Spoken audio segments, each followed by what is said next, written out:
বাংলাদেশের সাম্প্রতিক অস্থিরতাকে কাজে লাগিয়ে দেশে বিদেশে প্রায় 1000 হুন্ডি চক্র সক্রিয়, যারা প্রবাসীদের এবং তাদের পরিবারের সদস্যদের হুন্ডিতে লেনদেনে উৎসাহ দিচ্ছে।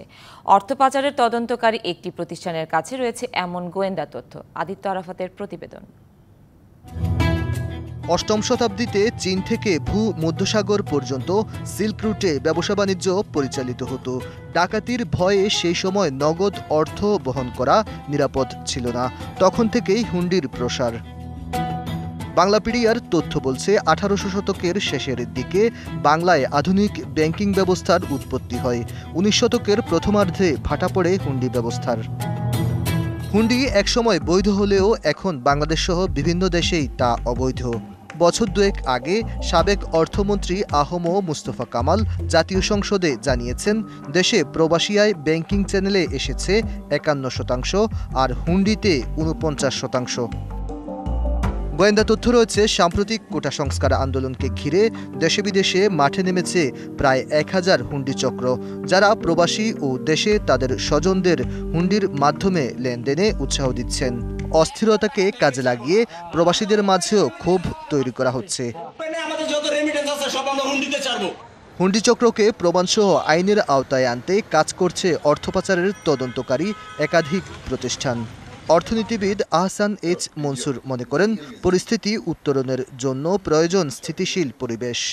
হুন্ডি ঠকাইতে হলে পরে আমাকে দেশের অভ্যন্তরে পরিবেশটাকে ঠিক করতে হবে।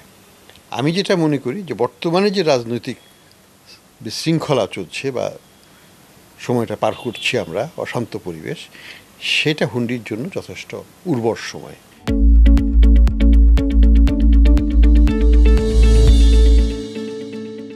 মানি লন্ডারিং আইনে হুন্ডিতে লেনদেনে জড়িত থাকার শাস্তি 10 বছর, পাশাপাশি বাজেয়াপ্ত হতে পারে সম্পদ।